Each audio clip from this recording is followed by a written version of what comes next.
تو یہ دیمک کی طرح انسان کو چاٹنا شروع کر دیتا ہے. اس کا جو ہدف ہوتا ہے اس کو بڑی جلدی اور بڑی تیزی کے ساتھ یہ وہاں تک پہنچنے کی کوشش کرتا ہے.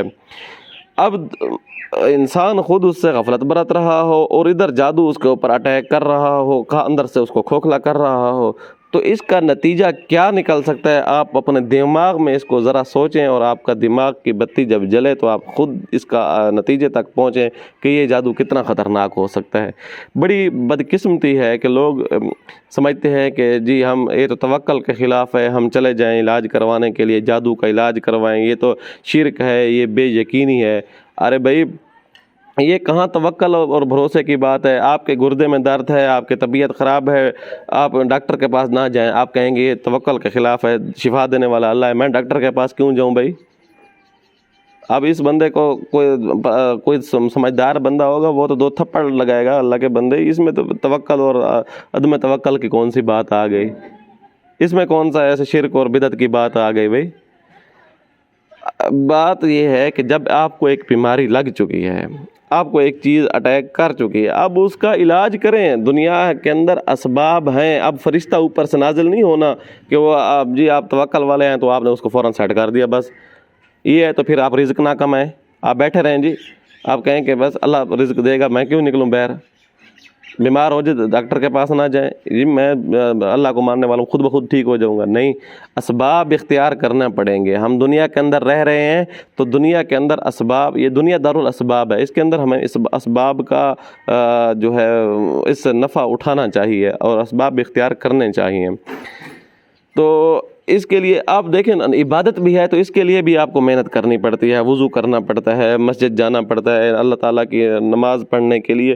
کوئی بھی کام ہے تو اس کے لیے تگ و دو ہے، محنت کرنی پڑتی ہے. تو اس کے لیے بھی آپ کو معالج کے پاس جانا ہوگا، آپ کو اپنا علاج کروانا ہوگا. تو اب یہاں ایک بڑی اہم بات یہ بھی ہے کہ اس کی تشخیص جب عمومی طور پہ غلط ہو جاتی ہے، عام عاملین جو ہوتے ہیں ان کی تشخیص کے اندر بڑے نقص ہوتے ہیں.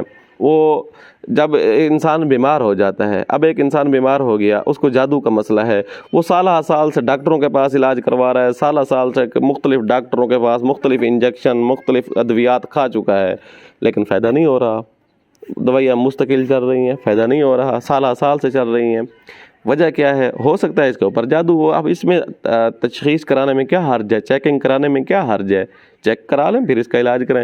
اور بعض عملیات والوں کے پاس بھی میں بڑی بدقسمتی سے کہوں گا کہ اس فیلڈ کے اندر اس طرح کے کچھ راہزن ضرور ہیں کہ جب ان کے پاس تشخیص کے لیے جاتا ہے تو ان کی تشخیص کمزور ہے. وہ یہ میڈیکلی مریض ہوتا ہے تو اس کو جادو والا مریض بنا دیتے ہیں، جنات والا مریض، ان کی تشخیص کمزور ہوتی ہے. اچھا، بعض ایک عورتوں کی ایک مخصوص بیماری ہوتی ہے، اس بیماری کے اندر ان کو بعض دفعہ دورے کی سی کیفیت بن جاتی ہے یا بعض دفعہ شکلیں بھی نظر آنا شروع ہو جاتی ہیں. تو اکثر طور پر دیکھا ہے بعض عاملین خصوصاً مبتدی جو ہوتے ہیں وہ غلطی کھا جاتے ہیں، وہ سمجھتے ہیں کہ اس کے اوپر جنات ہیں. اب اس کو شکل نظر آ، اس کو تشخیص کرنے کی ضرورت ہی نہیں ہے. تشخیص کرتے بھی ہیں تو فرضی طور پہ کر کے کہہ دیتے ہیں جنات ہیں یا جادو ہے.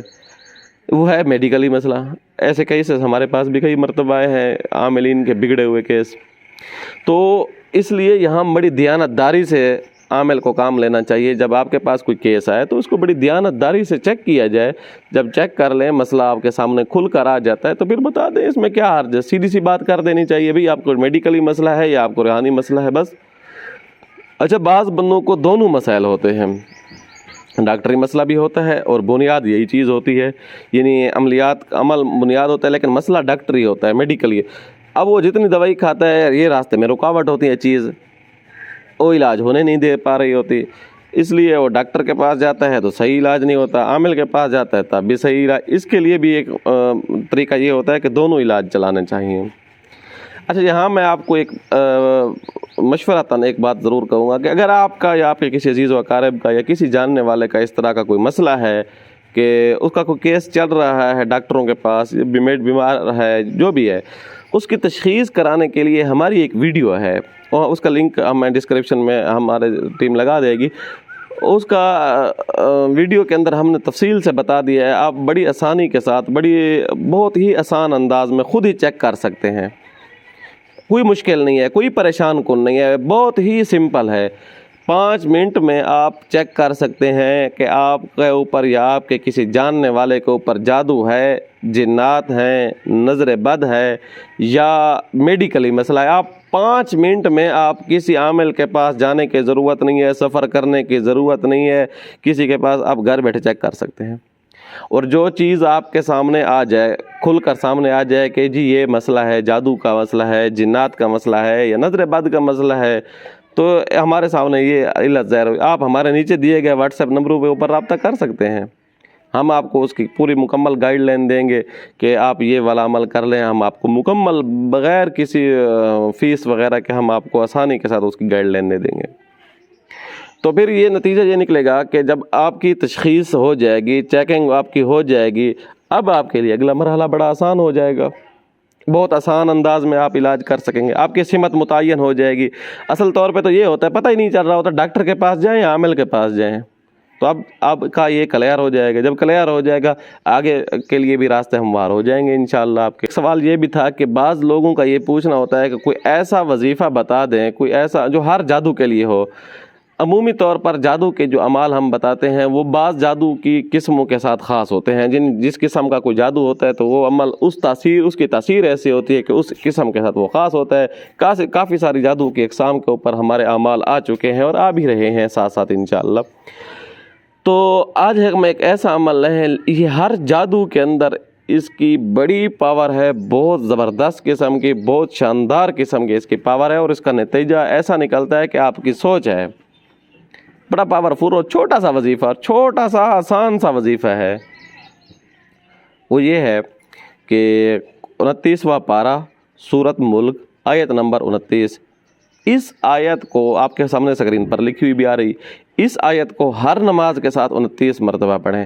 اب دیکھیں 29واں پارہ آیت نمبر 29، تعداد پڑھنے کی بھی 29، یہ بڑی ایک تعداد کا اور ویسے ایک حسن ترتیب ہے، اور یہ عمل جادو کا اس سے کاٹ بھی بہت ہی عجیب انداز میں ہوتی ہے۔ آپ اس کو کریں، دیکھیں، آزمائیں، انشاءاللہ آپ کو پورا فائدہ ہوگا۔ لیکن عشاء کی نماز کے بعد یا صبح کی نماز کے بعد اسی آیت کو 101 مرتبہ پانی کے اوپر دم کر لیں اور ساتھ تیل بھی رکھ لیں، اس کے اوپر بھی پھونک مار دیں۔ پانی یہ 24 گھنٹے پیتے رہیں، اور جتنا مطلب آپ کو طلب ہوتی رہی ہے پانی استعمال کریں۔ تیل کی مالش جسم کا جو حصہ متاثر ہے، جیسے سوچ ہے، ڈپریشن ہے، ٹینشن ہے، یہ جسم کا کوئی حصہ درد وغیرہ کرتا ہے تو اس جگہ کی مالش کریں۔ کچھ نہیں ہے تو ہلکا تیل والا ہاتھ جو ہے پورے باڈی کے اوپر 1 مرتبہ پھیر لیں، 24 گھنٹے میں 1 مرتبہ ہلکا ہلکا لگا لیں، تو انشاءاللہ ثم انشاءاللہ آپ کو بہت جلد اس کا فائدہ ملے گا۔ لیکن اس کے ساتھ دن میں 2 مرتبہ ہمارا ایک رقیہ ہے، رقیہ شریعہ کے حوالے سے ہے، وہ جادو کے حوالے سے خاص ایک رقیہ ہے۔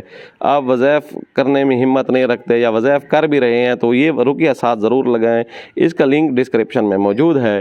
یہ رقیہ آپ صبح شام گھر کے اندر چلائیں اور خود بھی سنیں، انشاءاللہ ثم انشاءاللہ جو کام آپ کا ہفتے میں ہونا تھا وہ 3 دن میں ہو جائے گا انشاءاللہ۔ یہ جادو کی علاج کے حوالے سے جو آپ کو محنت 7 دن کرنی تھی وہ 3 دن میں ہوگا، 3 دن والا کام 1 دن میں، 1 دن والا کام 1 گھنٹے میں ہو جائے گا انشاءاللہ اس رقیہ کے اندر، کیونکہ اس کے اندر ہمارے الفاظ قرآن مجید کی مختلف آیتوں کو ایک خاص ترتیب سے اور ایک خاص وقت کے اندر ہم نے اس کو ریکارڈ کروایا ہے، اور بسم اللہ کا ایک ایسا شاندار عمل اس کے شروع میں ہم نے لگا دیا ہے۔